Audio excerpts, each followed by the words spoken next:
O texto de Ezequiel 47, sem dúvida alguma, é um texto belíssimo que traz o avivamento, o reavivamento, vida para todos aqueles que desfrutam da bênção que vem do trono de Deus, que é o rio caudaloso e poderoso da graça de Deus, a comunhão e o ministério do Espírito Santo sobre a vida dos seres humanos sobre a terra, lhe trazendo vida e vida com abundância.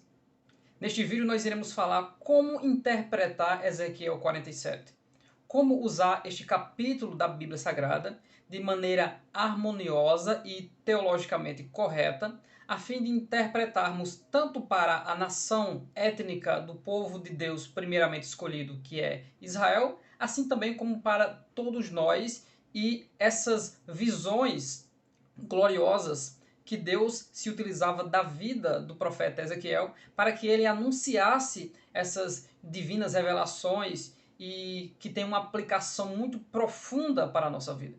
Fica conosco até o final, porque você descobrirá como é glorioso interpretar esse capítulo de Ezequiel 47. O contexto a que se encontra o capítulo está dentro de um período conhecido, que futuramente acontecerá, chamado de período milenial, onde haverá uma restauração literal sobre a face da terra, por causa da presença gloriosa de Deus sobre o seu povo. Quando o povo de Deus permite ter essa comunhão gloriosa com Deus, e esse era o primeiro propósito de Deus dentro das Sagradas Escrituras, habitar no meio do seu povo, há uma restauração daquilo que anteriormente foi desgastado, destruído e assolado pelo mal.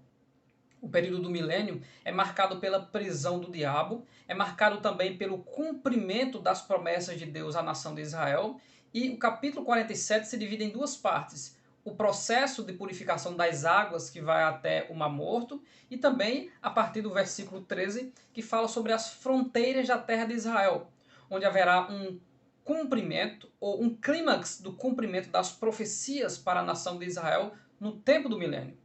Esses termos de Israel e essas fronteiras não chegaram a ser conquistadas da maneira que Deus queria, com fidelidade, longe da idolatria.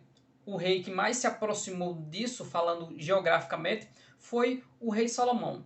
Mas só no milênio que a palavra de Deus se cumprirá cabalmente e todas as promessas feitas a Davi, todas as promessas feitas a Abraão se cumprirão à terra de Israel e aos judeus nesse período. Por isso que Ezequiel 47 é um capítulo em que nós temos que ter muito cuidado sobre as questões que são literais e aquelas que são questões que trazem uma aplicação também para cada um de nós. As partes que são para o povo judeu e as partes que podemos interpretar para cada um de nós como a comunhão e o ministério do Espírito Santo e a profundidade que precisamos ter crescente com o Espírito Santo de Deus. O capítulo 47 marca o ministério do Espírito sobre os habitantes da face da terra. Em Isaías 44, versículo 3, o profeta diz: derramarei água sobre o sedento e rios sobre a terra seca. Derramarei do meu espírito sobre a tua posteridade e a minha bênção sobre os seus descendentes. Água no Antigo Testamento simboliza a presença do Espírito Santo. Sedento, deserto ou terra seca é o espírito do homem, é a alma do homem, que precisa ter comunhão com Deus Todo-Poderoso. Quando Jesus Cristo fala para Nicodemos que é necessário nascer da água e do Espírito, ele está falando da água de Isaías 44, que é a água da presença do Espírito Santo, que iria vivificar a nação de Israel, para que eles voltassem a ser obedientes de novo e o seu coração de pedra fosse esmiuçado, dando lugar a um coração flexível, resiliente e que ama ao Deus Todo-Poderoso. Em Isaías 21:14 fala desse ministério da água e que leva pão, que sacia a sede daqueles que necessitam. O texto diz: saí com água ao encontro dos sedentos. Os moradores da terra de Temã encontraram os que fugiam com seu pão. Isso significa que para compreender Ezequiel 47, é preciso compreender a figura da água dentro das Sagradas Escrituras, dos rios dentro das Sagradas Escrituras e o ministério do Espírito Santo, ou o caminho que o Espírito Santo traçou até que a plenitude da comunhão deste Espírito viesse sobre os habitantes da face da terra. A efusão do Espírito Santo que aconteceu em Atos capítulo 2, o cumprimento da promessa do Pai, que só aconteceria após a cruz do Calvário e Jesus subir e sentar à direita de Deus, marca esse início da dispensação da graça de Deus, onde o Espírito Santo agora era recebido por todo homem de qualquer tribo, língua, nação e etnia, e este agora, respeitando também a sua cultura, pode ter comunhão com Jesus Cristo. E a sua vida de comunhão profunda com o Espírito Santo e crescente até a estatura de varão perfeito é possível agora a qualquer habitante da face da terra. Ter comunhão com o Espírito Santo, clamar a Deus, buscar a presença de Deus, também é figura de ter sede. Assim como o cervo brama pelas correntes das águas, assim suspira a minha alma por ti. O texto do contexto de Juízes capítulo 15, em que Sansão está preso e ele morreria ali como uma morte de guerra, trazendo vitória para o povo de Deus, nos versículos 18 e 19, mostra a sede pela água do Espírito que esse poderoso juiz teve. O texto diz: E como tivesse grande sede, clamou ao Senhor e disse: Pela mão do teu servo tu deste esta grande salvação. Morrerei eu, pois, agora de sede, e cairei na mão destes incircuncisos? Então o Senhor fendeu a caverna que estava em Lei, e saiu dela água, e bebeu. E o seu espírito tornou, e reviveu, pelo que chamou o seu nome a fonte do que clama, a qual está em Lei até o dia de hoje. Veja que texto maravilhoso. Junta aqui tanto a questão da água material e a sede física que Sansão tinha, como também a sede por aquilo que é espiritual, que é o próprio Espírito. Então esse texto mostra que a água, que é a fonte geradora de vida para todos os seres da terra, no sentido físico, material, é também figura do Espírito, que é a fonte geradora de vida de toda a criação. Sansão estava aqui com medo de morrer de sede, porque seria uma vergonha, ele queria morrer guerreando, trazendo algum fruto para a nação de Israel. E o Senhor trouxe água física para o seu corpo e renovo espiritual para ele, e ele teve força novamente e venceu os seus inimigos. Mas como explicar a questão do rio de Ezequiel 47? Quando nós olhamos para o início das Sagradas Escrituras, o Éden, que foi o jardim criado por Deus para o homem administrar e viver feliz com a sua família nesse primeiro estágio dessa dispensação, havia rios que saíam do Éden para toda a terra. 4 rios. No Salmo de número 46, que é o Salmo da fé perfeita, mostra um crente inabalável, não importando o que acontece no seu contexto, porque ele tem certeza da corrente do rio constante e que traz vida para ele. E que este rio ele vem do trono de Deus para toda a terra.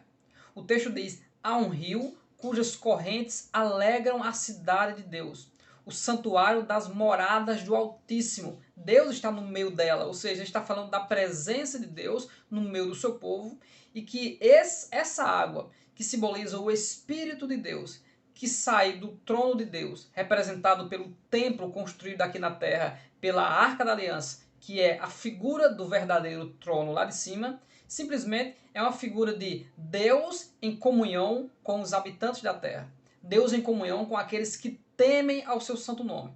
E quem teme ao seu santo nome é como uma árvore plantada junto aos ribeiros de águas. Somos dependentes da comunhão com o Espírito Santo, que nos rega diariamente e garante a sua presença diária.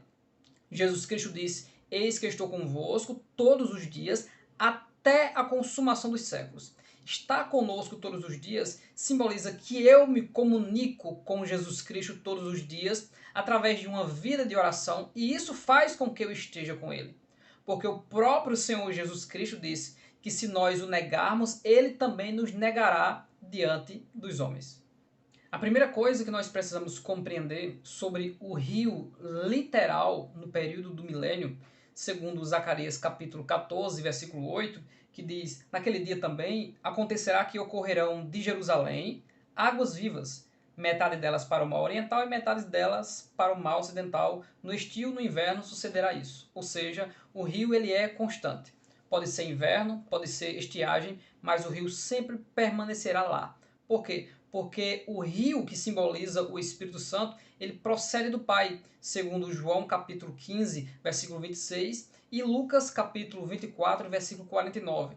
Jesus Cristo recebeu a promessa do Pai de enviar o outro Consolador, o Paráclito, aquele de mesma essência e igual a ele, para que esteja convosco todos os dias. Por isso, que ele disse para que eles ficassem em Jerusalém. Veja, a cidade de Jerusalém é onde houve o acontecimento da vinda do Espírito para permanecer com a igreja, distribuindo dons e através desse ministério que se encontra nesse momento através da dispensação da graça ou do período da igreja. E acontecerá que, literalmente, um rio, no período mileniar, sairá do limiar ou da base do trono de Deus, que ficará dentro do templo, e segundo Ezequiel, a partir do capítulo 40, começará a ser construído nesse período milenial, onde a igreja do Senhor já há retornado com Cristo, e nesse período milenial existem pessoas como nós, a igreja, estaremos com corpos glorificados, e pessoas ainda com corpos naturais, inclusive muitos judeus, onde o objetivo do milênio é cumprir cabalmente todas as promessas feitas ao povo judeu. E nesse período, a igreja estará também como governantes. E aí nós lembramos de textos do Senhor Jesus Cristo falando: e te porei por 10 cidades. Ou seja, o governo de Rei dos Reis e Senhor dos Senhores, estabelecido por Cristo aqui na terra no período do milênio, terá a igreja do Senhor e judeus como aqueles que irão promover tudo isso. Os judeus alegres com suas festas, oferecendo ao Senhor, e também a falta da pia onde havia água para que os ministros levitas se banhavam. Não há mais essa pia. Por quê? Porque do lugar dela há a água que vem literalmente do trono de Jesus Cristo, que banha toda aquela região que nós iremos falar dela agora. Jesus Cristo ele é chamado de a porta. Né? E em João 7,39 diz que o Espírito Santo ainda não fora dado, porque o Senhor ainda não havia sido glorificado. Então o rio ele simboliza saindo da presença do Pai, e Cristo diz que eu enviarei da parte do Pai, João 15, 26. Então esse Espírito passa pelas portas ou pela porta, e ele vai se tornando um rio caudaloso até fora das paredes do templo, e ele se tornar agora um rio que vivifica o principal rio, que chegará até o mar de sal, o mar salgado ou mar morto. Esse rio é o rio Jordão. Então, o rio que vem do trono de Deus seguirá o rio Jordão até chegar ao Mar Morto. Todos sabem, e a internet está repleto de explicações sobre a situação do Mar Morto, que recebe água e recebe uma concentração de minerais muito grande, e também pelo fato de haver no passado tido uma grande destruição de fogo do céu enviado por Deus, porque o final do Mar Morto era as cidades de Sodoma e Gomorra e cidades circunvizinhas. A única cidade que ainda ficou conservada, que Ló e suas duas filhas foram para lá, era chamada Pequena Zoar. E nessa localidade, a concentração é tão grande de sal, é tão grande de minerais, que não há de maneira alguma a probabilidade de haver vida dentro dessas águas. E a salinidade ela é 10 vezes mais do que a do mar Pacífico ou o mar Mediterrâneo. Enquanto a densidade do sal é de 3% no mar, a no mar salgado é de 30%. Então é impossível vida nesse mar. Porém, quando a presença de Deus no período do milênio, de forma literal, vier sobre o Mar Morto, esse mar tornará a ter vida. E haverá na costa do Rio Jordão e do Mar Morto muitas árvores e muitos peixes, como é descrito nos textos, nos versículos 8, 9 e também no versículo 12. Esse mar e esse rio receberá saúde, vida e fertilizante natural da parte do Deus Todo-Poderoso. É o Deus restaurador entrando em ação. Depois dessa sucinta explicação literal do que acontecerá nesse período, vindo da parte de Deus até chegar ao Rio Jordão e toda essa vida trazida pela água que vem de Deus, há também uma experiência de obediência do profeta Ezequiel pelas palavras daquele que o conduzia dentro dessas visões. As águas que saiu da parte direita da porta e que saiu até fora dos muros do templo fez com que o varão que estava mostrando, o homem que estava mostrando as visões a Ezequiel, conduzisse Ezequiel para ver que essas águas lá fora, elas formavam um grande rio. E este homem que tinha um cordel de medir, ele mediu 1000 côvados para dentro do rio e queria que Ezequiel agora entrasse e caminhasse nesses 1000 côvados. 1000 côvados dá aproximadamente meio quilômetro. Então 500 a 600 metros era a extensão em que esse homem, esse varão, esse anjo, queria que Ezequiel andasse. Nesse primeiro estágio, que Ezequiel começou a caminhar para dentro do rio, esses aproximadamente 500 metros, até esses 500 metros, a água dava nos seus tornozelos. Então a água estava rasa. Isso significa que Ezequiel andava com facilidade. E essa primeira fase, das 4 fases dentro dessa água, para nós interpretarmos, para aplicar na nossa vida, traz para nós um entendimento muito interessante sobre a crescente ação e comunhão do Espírito Santo com a nossa vida e o objetivo que Deus tem em nós crescermos na sua presença. Eu não concordo muito quando eu ouço alguém dizer: desde que eu aceitei a Jesus Cristo, eu sou do mesmo jeito e nunca mudei. Muitas pessoas falam isso como que uma vaidade de conservação. Mas a partir do momento que nós entregamos a nossa vida ao Senhor, nós não permanecemos do mesmo jeito. Pelo contrário, nós vamos mudando e de forma crescente em nossa comunhão com Deus, vamos avançando de glória em glória pela pessoa do Espírito de Deus que age em nós. Então essa primeira fase mostra a fase infantil, a fase de beber, de ter nascido de novo na presença de Jesus. E como interpretar essa água que dá apenas nos tornozelos?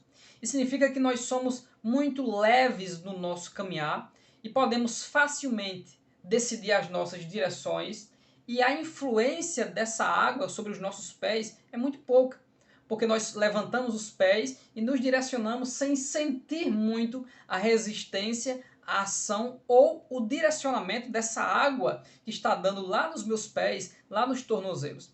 Então há uma facilidade em andar com a água que está no meu pé e andar com a água que está aqui no meu pescoço. E é isso que esse capítulo traz para nós aplicarmos para a nossa vida espiritual. Quanto mais nós caminhamos em obediência a Deus, quanto mais nós nos aproximamos e nos aprofundamos em comunhão com o Espírito Santo, mais a nossa vida se torna dominada pela vontade de Deus. Esse é o objetivo de Deus, que nós façamos a sua vontade. A segunda parte, que está no versículo 4, o varão que conduzia Ezequiel mediu mais 1000 côvados, ou mais meio quilômetro, para que Ezequiel agora partisse mais para dentro do rio, mais 500 metros. E ele começou a caminhar, só que desta vez saía dos tornozelos e as águas foram até os joelhos. Então, mais 500 metros, a água agora, Ezequiel ia até os joelhos. E essa é a segunda fase do ministério do Espírito Santo na vida de um cristão, que é a fase da água nos joelhos, que é a fase de nós descobrirmos a nossa dependência de Deus a partir da oração. A nossa comunhão com Deus não são orações pontuais, quando acorda, quando come, quando entra num culto, quando vai ler a Bíblia. A nossa vida de oração com Deus está semelhante à nossa respiração. Enquanto respiramos, não nos desconectamos de Deus por nada, porque Deus é vida, o rio é vida, o Espírito é vida. Então, em espírito de oração e de submissão, a nossa vida de oração é constante. O que é orar sem cessar ou uma vida constante de oração? é nunca ter períodos em que você não se comunica com Deus. A Bíblia Sagrada não está dizendo para você estar falando o tempo todo com Deus, não é isso. A Bíblia Sagrada está dizendo que a vida de comunhão com Deus, ela é constante. E nós temos comunhão com Deus quando tememos a Deus, quando trabalhamos para a glória de Deus, quer comais, bebais ou façais qualquer outra coisa, fazer tudo para a glória de Deus. É aquilo que Paulo explica em Romanos capítulo 2, nos versículos 1 e 2, que ele roga à igreja que ela tenha, que é o culto racional, que é a vida completamente devotada para o Senhor. E a nossa segunda fase cristã, onde o rio dá até os nossos joelhos, é a fase de dependência da oração. Joelhos, água, joelho, orar, ter a sua vida entregue a Deus pela dependência da oração.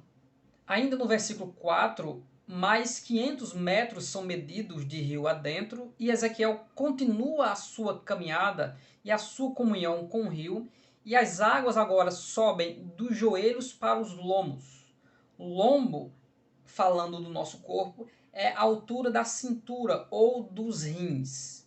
Por isso, nós gravaremos um vídeo explicando sobre o que significa cingir os lombos. Você vai aguardar esse vídeo chegar.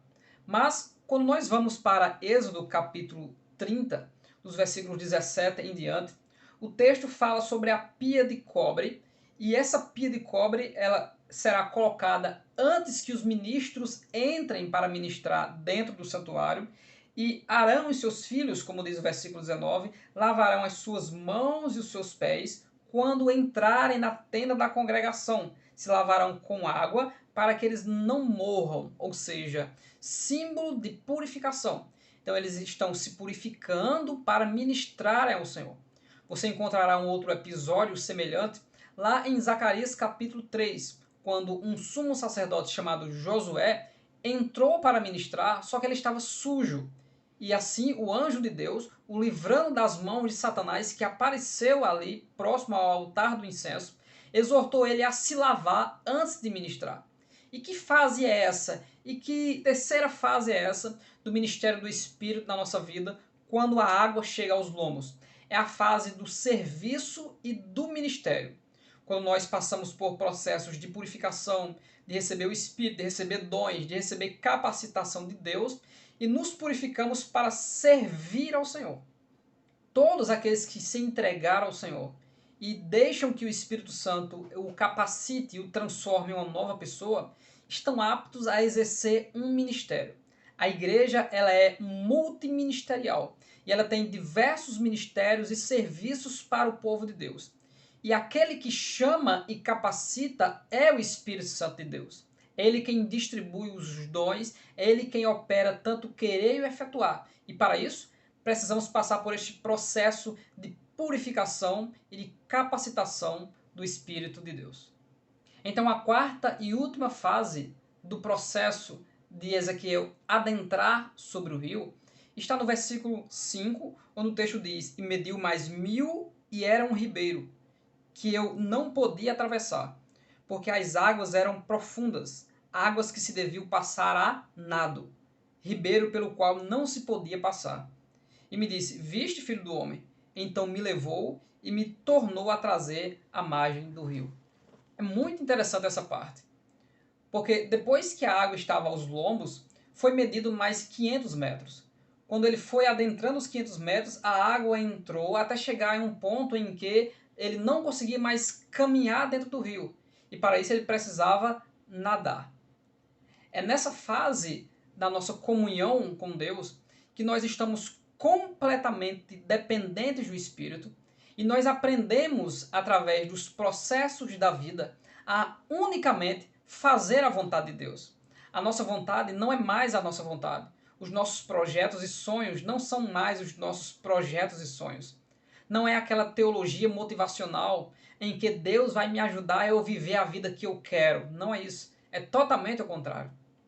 É em o Espírito de Deus me levar a viver a vida que Deus quer para mim. O que Deus tem preparado para mim é infinitamente maior e superior ao que eu penso para mim. Porque a própria Bíblia, em Romanos capítulo 8, diz que nós nem sabemos orar como convém. E lá em Efésios diz que Deus é poderoso para fazer muito mais abundantemente do que aquilo que pedimos ou pensamos. Então não é a nossa vontade que Deus tem que fazer, é nós que temos que fazer a vontade dele. É bem verdade que Deus cumpre desejos do nosso coração, mas Deus não faz toda a nossa vontade. Porém, a Bíblia nos constrange a que a vontade de Deus, que é boa, perfeita e agradável, seja o nosso alvo. Quando Ezequiel chega com águas que, se não dá mais para caminhar, significa que as águas chegaram até a sua cabeça. Então, para ele respirar, ele tem que nadar. Agora, o anjo de Deus, o homem que o conduzia nesta visão, quando chegou a este período, a este processo de que agora era precisar nadar, ele pegou Ezequiel e voltou. E a visão continua, Ezequiel mostrando as árvores que são frutíferas ao lado daquele rio. Esse é o processo do Espírito Santo na nossa vida. Quer nos levar até a nadar no Espírito, a estar completamente submergido no Espírito, a não ter o Espírito apenas até os arteiros, joelhos, lombos, mas a nadar, se entregar. É um símbolo da entrega completa e de não resistir ao Espírito, que foi uma exortação do apóstolo Paulo. Ou seja, eu não posso viver na minha infância de bebê como cristão, em ter o Espírito Santo somente lá nas pernas, símbolo, não que ele está abaixo, mas símbolo que a minha comunhão é pouca. Minha comunhão tem que ser profunda com o Espírito de Deus. Eu tenho que morar onde ele quer, vestir o que ele quer, falar o que ele quer, pregar o que ele quer, agir da maneira de Deus, parecido com Jesus Cristo, através da ação do Espírito Santo sobre a minha vida. Esse capítulo, ele é muito revelador, ele é muito profundo e ele nos faz um convite à comunhão profunda, um convite a descobrir a palavra de Deus na nossa vida. Quando um cristão chega a esse nível e você percebe que há níveis espirituais diferentes de comunhão entre os cristãos. Todos nós somos crentes. E uma coisa em comum é que temos o Espírito de Deus, mas nem todos têm uma comunhão semelhante. Cada um de nós, pela nossa submissão, dedicação e esforço, temos uma intimidade diferente com o Senhor. E o meu desejo é que você esteja nadando no Espírito, que a cada dia a sua vida seja entregue, que quando Cristo frustrar os nossos planos, saibamos que Ele tem preparado para nós planos melhores e maiores. Dentro desses processos de nos decepcionarmos com o nosso projeto que faliu, o projeto de Deus está a caminho, quando é conservado a nossa comunhão profunda com o Senhor.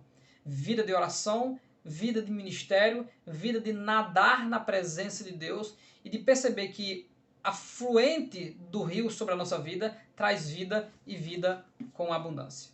Eu finalizo fazendo a leitura do texto de Hebreus capítulo 10 e o versículo 22, que diz: cheguemo-nos com um verdadeiro coração, em inteireza de fé, tendo o coração purificado da má consciência e o corpo lavado com água limpa. A água de Deus, do rio que flui para a nossa vida constante, fez com que o Espírito Santo gerasse rios de águas vivas. E a nossa vida hoje é sempre uma novidade. É sempre um renovo espiritual de Deus a cada dia, a fim de conhecermos os mistérios de Jesus Cristo sobre a nossa vida. Que Deus abençoe a sua vida. Não se esqueça de deixar o seu comentário. Não se esqueça de ser um inscrito do canal Bíblia de Fato. Se desejar ser membro do nosso canal, nós também ficaremos felizes. Deus abençoe grandemente a sua vida em nome de Jesus.